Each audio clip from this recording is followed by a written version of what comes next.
Mowers and blowers!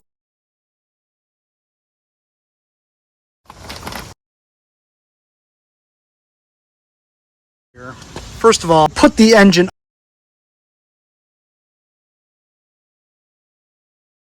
This flywheel It didn't have a stator, so I found a stator. Briggs flathead engine.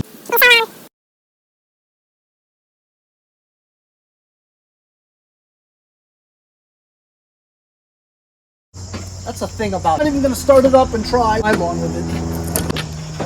About 4 years. Battery ran out. I mean, well, a shame if it didn't work. What, everybody? Woo! Hey, you guys, how you doing? It's Henry and Mowers and Blowers. Part 2 of my Repower project for this Toro 1438 Hxl Hydrostatic Lawntractor carcass that I got without an engine. Episode 1, we put a whole bunch of stuff together from 3 engines to make one. I actually did get it started and running. I'm deaf now because it had no muffler, so it was super loud. But the engine runs. Timing's good, gets spark, and it runs on its own, believe it or not. It's pretty surprised. Problem we have is the electrical. The Toro lawn tractors have a different wiring harness and setup than your typical Craftsman LT1000, Murray, or John Deere type tractors where the wiring harnesses are pretty much really easy. I looked up the schematics of the 1438. As you can see, most of the tabs on the ignition tumbler, right, is not your typical S, M, L, ACC, B, and G tabs, standing for S for solenoid, M for magneto, L for lights, B for battery, G for ground, ACC for accessories, and so on. Not to mention the tumbler on this stock one didn't have any labeling, so you had no idea what tab led to what. But from the schematic, you'll see that the majority of those tabs go to safety switches that go into a relay, which I've never worked on. I'm not even 100% sure how it all works. It's very complicated. So to not try to figure out the safety switches by crawling underneath for the brake safety switch, bypassing the PTO safety switch, and the seat safety switch is already jumped with another cable. But I'm just not sure about it all, you know what I mean? So what I'm gonna do is, I'm gonna hardwire the whole thing from scratch. So I'm gonna leave the positive and negative cables from the battery to the front. Obviously you need that no matter what, right? I got a new ignition tumbler. It's not new, it's in my box of parts. It's from another tractor, but it is the same old metal kind which fits into the hole of the dash. Whereas the new black plastic kind, the hole needs to be that big to get it in. So I needed a metal one that has the small little hole where you can stick it in and then screw it on. You following what I'm saying? And this metal one that I have has the labeling to the tabs. And this is very simple. It only has 5 tabs. S for solenoid, M for magneto, B for battery, G for ground, and the last one, L for lights. As you guys know, or may not know, it only takes 4 wires to connect the lawn tractor battery to a lawn tractor. You just need a solenoid, right, to start. You need a magneto tab to shut it off and allow spark to go to the thing. You need ground and you need battery. That's it. You only need 4 wires to start the engine in basic functions of a lawn tractor. There's nothing else. So it's really quite simple. Just rewiring the whole thing is going to take a while. I'll try to use the existing wiring that's in here and just cut the rest out.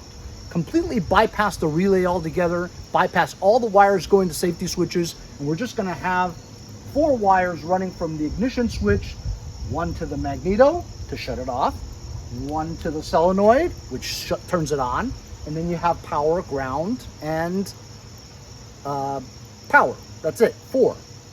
So I'm going to try to do that instead of trying to fumble with the bypass on the safety switches and the relay. I'm just going to cut all that stuff out. But I do want to show you what the PTO safety switch looks like. Battery's been charging overnight with this old school die-hard battery charger. This battery, I don't know if it's good or not. I might have to desulfate it. But anyway, here you see the safety switch for the seat safety switch has been bypassed. And if you come on over here, I'm going to try to show you what this looks like. That thing right there, you see that? I'm going to move the PTO. See? When you lift the PTO lever, it clicks off of that switch, and then you close it that way. Or it's closed when you lift it. No. When you lift it, it's... Well, that's closed. When you lift this... No, then that's closed. Then it closes the circuit so it allows you to run. Then when you do this, it opens the circuit so it shuts it off. That's what it is. And then the brake one on the right side here, I mean, it's all the way on the bottom. I can't even see. Like that. So this is going to take a long time. I'm not going to bore you with it. I'll put you on time lapse for a little bit, just to show you how long I take doing this. But once we get the wiring fixed up, I should be able to stick a key in the tumbler, turn the switch, solenoid is engaged, power is going from the battery to the starter, which turns the starter Bendix gear, turns the flywheel, creates a spark from the magneto, takes it into the ignition coil to the spark plug, ignites the chamber as the flywheel is turning, and starts the engine. As for my thoughts on why it's hard to turn, right? The compression stroke is very hard once you get to that area. Usually that means a bad ACR on the camshaft, or it means your valves. Well, when I put this engine together, I already did the valves, so I'm ruling that out, kind of. So maybe the compression release is busted on the lever, but I did get it started once. And that was from a battery that was just charged. So maybe we just need a good battery with good cranking amps for it to start the engine fine. And maybe the compression release is not busted at all. Because I don't know if it would work if the compression release was busted. You wouldn't even be able to start it. And I did get it started. So put you on time lapse. Hopefully by the time I'm ending this time lapse, I would have hardwired the entire ignition system.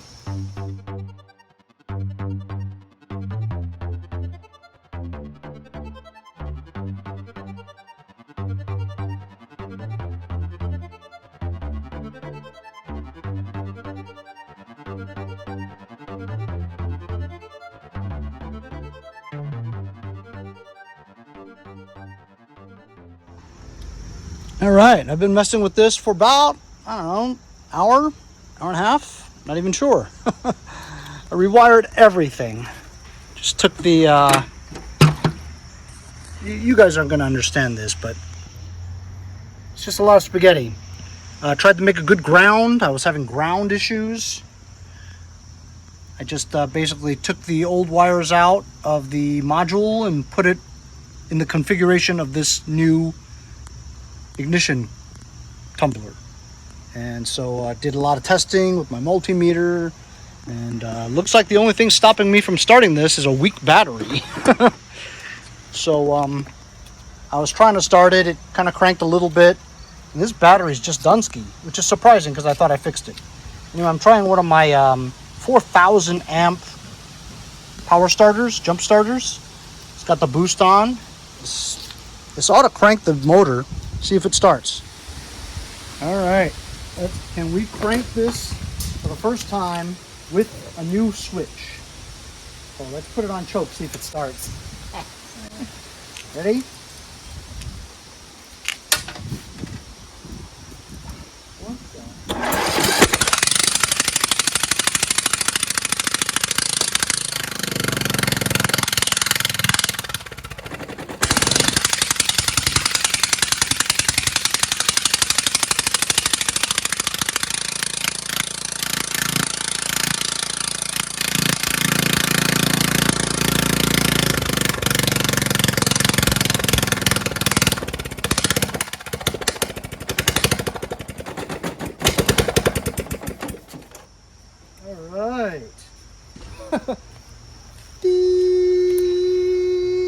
I am totally deaf now. I can't hear a thing. But can you believe it? We got it started and running. Runs on its own. Needs a little bit of carburetor adjustment, but all it needs is a really strong battery. Those jump starters, they shoot out 4,000 amps into that one jolt, you know. But that's great news. Our solenoid works. My rewiring, basically hot wiring, everything, just hardwiring it from scratch. Like you see here, I only have 4 wires. I've got a gray, which is ground. No, gray's not ground. Gray is the magneto, all right? And then the white is the solenoid, the blue is positive, and the yellow is ground, all right? And then I had one that goes out of ground twice, because one is to be grounded to the solenoid and the machine, and the other one goes to this one here, which is the other part of the lights. So I'm going to connect these two, and we should have lights too, believe it or not. So I'm going to put this tumbler back in here and clean it all up. I just need a new battery and this thing will run. I have to tighten the bolts to the engine, as you saw I was moving around, because I didn't tighten them on there too tight, because I thought for sure I have to remove it again. And then I have to get a muffler. I mean, plenty of stuff. I got to do plenty of stuff. But for us to get the hardwire the electrical, yeah, it's a lot of work, but it's fun. It's not fun, but I mean, I've done it so much that I kind of know what I'm doing, and it's rewarding to finally see this start up like that.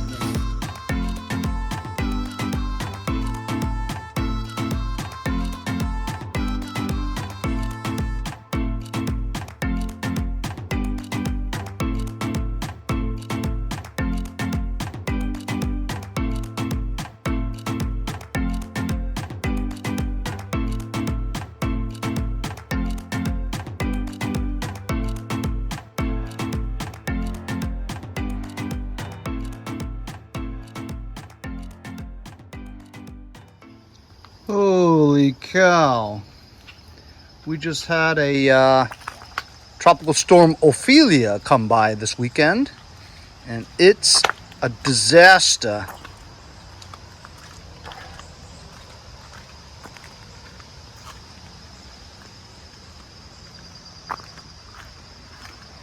Holy cow. What a pain in the balls this is going to be.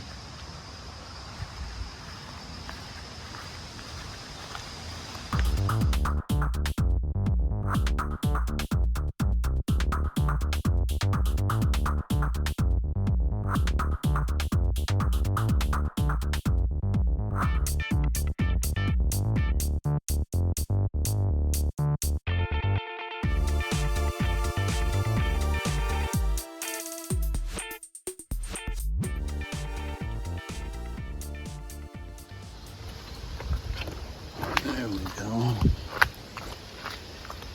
Now when it dries up, just go over it with a mower. Man, lucky me, I have the only acorn tree on the block. Why? Why? Why me? It's ridiculous.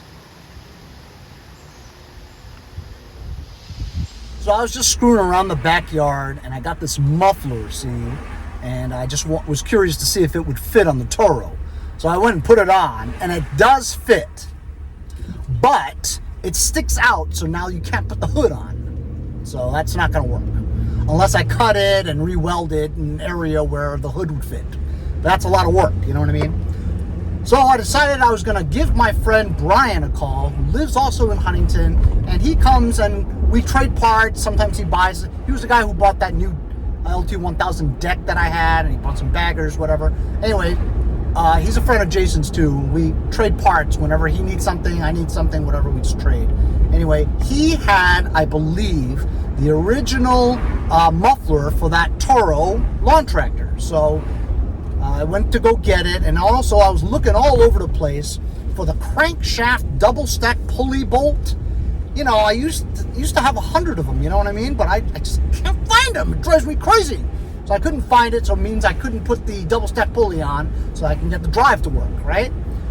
So I asked him, do you have one of these bolts? He goes, you mean this bolt? I said, yes, that bolt. So I went to go pick up a bolt and the muffler for the Toro. He didn't charge me any money for it because I give him some other small shit in the past. So we just trade parts, whatever. If it's a little bit more of an expensive item, yeah, we'll just, give each other a few bucks here and there, whatever. Also, when he was there, he had all these trash tractors sitting around. I says, ooh, I need the right foot pad for that hauler I got in the back. He goes, here, take it. So I've got some great parts. While I was there, I was looking at his stash.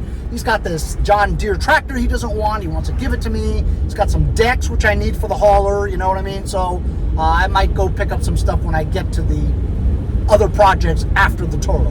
But it's good to have a friend who does exactly what you do, you know what I mean? And then between the three of us, we trade parts, and vice versa. We help each other out. So it's great. Anyway, we'll put the new muffler on, we'll put the double stack pulley on, and hopefully we'll be able to drive that damn thing around and see. So look, this is what I got from Brian. Crankshaft bolt for the double stack pulley. Trick is to get that thread, you know what I mean? The right foot pad for my hauler, and this muffler for the Toro. So you see, I put this muffler on. It fits well, but it's just, there's too much room here. It needs to go into that area, see? So it sticks out too much, so you can't put the hood on. So I'm gonna go watch some football, and tomorrow I'll come out and we'll do all that. So it's been raining for like 3 days. Tropical storm Ophelia. So I'm going to be doing some stuff indoors today. Before I get started on putting the muffler on and the double stack pulley bolt, got something to show you. Got this in the mail, a mini screwdriver kit. I'm going to show you what it looks like.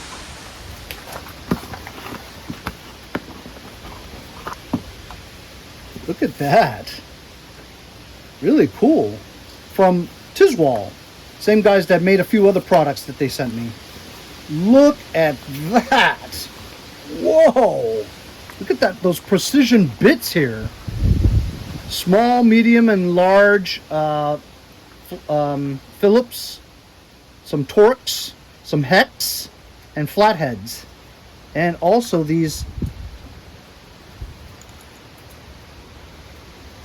double hole kinds. You don't see too many of those, but it's cool that it has it. And also super tiny for eyeglasses.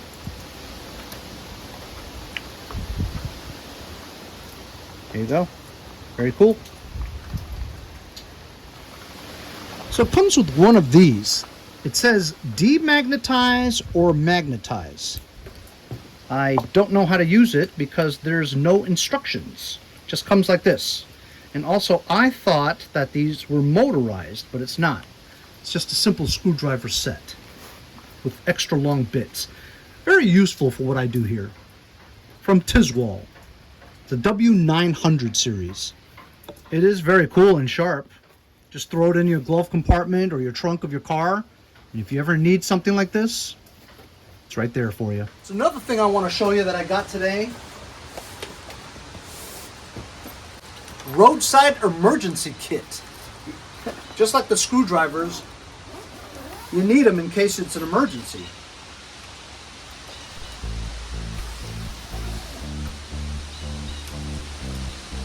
List of all the things that's inside. You got some gloves here. You got a first aid kit with your standard swabs, gauze, band-aids, tape, elastic tape, scissors, whistle for emergencies, black electrical tape, tire gauge, a mini flashlight, emergency triangle, reflective triangle you put in the back of your car so that people can see you in the dark, a reflective vest so that people can see you and they don't run over you, a tow rope, glass breaker in case you're an idiot and you drive off a bridge or something into the lake and you're sinking rapidly and you're gonna drown if you don't break the window open. Oh, why don't you just open the door? Well, you know that with the pressure of the water closing, keeping the door closed, you can't open the door unless you equalize the pressure. So you break the window, swim out the window. This is very useful to have. Also, the bottom, you can cut your seatbelt, because sometimes when you're underwater, the seatbelts don't work for some reason. You can cut your seatbelt and get out. If you cannot panic from drowning and think of all these things like waiting for the car to go all the way underneath the water, I don't know if I would do that, you know. I'd be panicking trying to get out, you know. I'm not going to wait until the whole car is underneath the water for me to break it. And then with the panic, oh my God, I can't hold my breath. I got to cut the seatbelt. But it's good to have instead of not having it, right? Phillips screwdriver, pair of jumper cables. They're very useful. How many times do you run into people that say, hey, you got jumper cables? You do have to put batteries in and flashlights on. Definitely two very needed items that you need in your car in case of emergencies. A screwdriver set, as well as an emergency roadside kit with a first aid kit in it. I'll leave a link in the description for any of these two items if you guys are interested. Now back to the video. Okay, it's been a day. It's still raining. I feel like it's been raining for 5 days. Today we're gonna put on this muffler and we're gonna see if this fits a little bit better than what I had before. Well, what I have right now, because this thing, the muffler fits and works, but it sticks out like 5 inches. And because of that, the hood won't fit. So thanks to my friend Brian, who had this, he was pretty confident that this was the one off of the Toros. Of course, the Toros had different engines and everything, but the way it's designed with the hood, the muffler needs to be tucked right underneath the valve cover for the hood to work, to be able to open and close. So we're just going to remove this one, even though it does fit. Oh, I really put it on tight. There we go. Don't want to strip anything, because once you strip it out of the head, you're screwed. Just got to be very careful.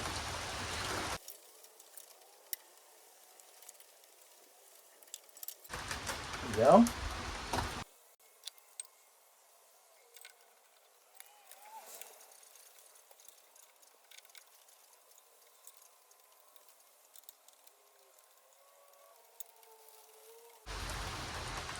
Look at that. It fits perfectly. It even fits perfectly onto this canal that I didn't notice. Here, see? And then this part rests right there, like it was designed to. Never noticed that before. See? It's designed to be resting right there in that cutout part. Awesome. Let's try to start her up and see how it sounds. So I gotta get a new battery for this, because for the past 3 or 4 days I've been trying to charge that battery up. Even with the desulfator on it, it won't work. So that battery's Dunsky. So I definitely need to go get one. So I'm gonna use one of my chargers from a review.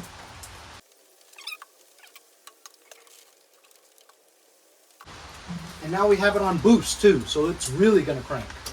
Got it on choke, here we go. Let's see how it sounds.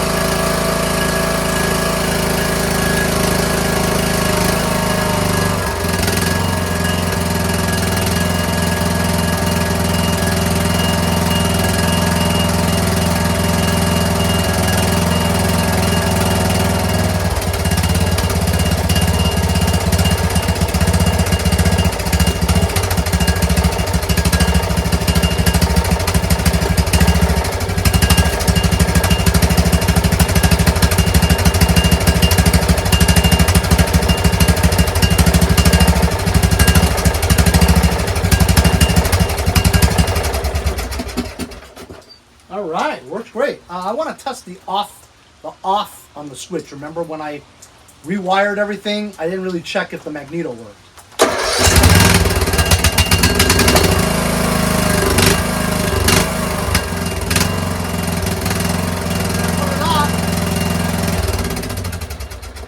go.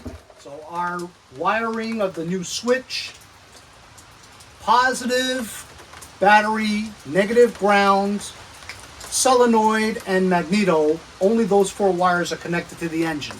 So it all works. Works great. Carburetor needs adjusting because I'm like halfway and it wants to stall. So I need to do the idle screw a little bit, maybe the fuel mixture screw. And of course I never cleaned the carburetor, so I mean it looked pretty clean, you know what I mean, but you just never know, so I didn't really clean it. When that first start of that muffler went up, tons of this rusted dust flew out. It's really not healthy. But anyway, pretty stoked. We still have a lot more to go, trust me. But now I'll be able to put the hood on here, right? And then our next episode, we're going to put the hood on. We're going to put the double stack pulley on here. But before we do that, I gotta pull the mower deck belt out because Nick from Bellport cut it to get the pulley out fast. And so we need to pull that belt out. I have to first look at the way it's routed first and remember how it goes. Pull the belt out, try to connect with some duct tape so I know the length, and go to my shed where I have a lot of mower deck belts and drive belts. And I'll try to get one closest to that size.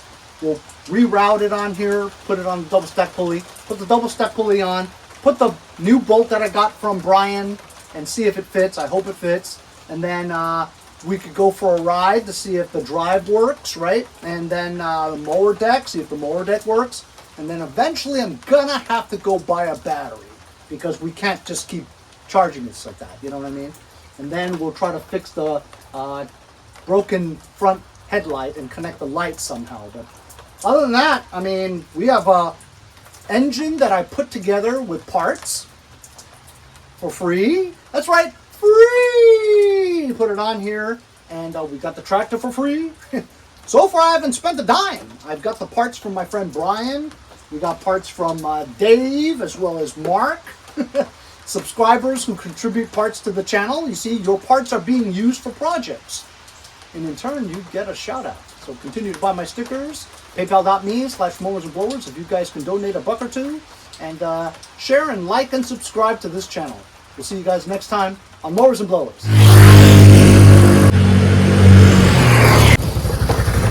See you guys next time on Mowers and Blowers.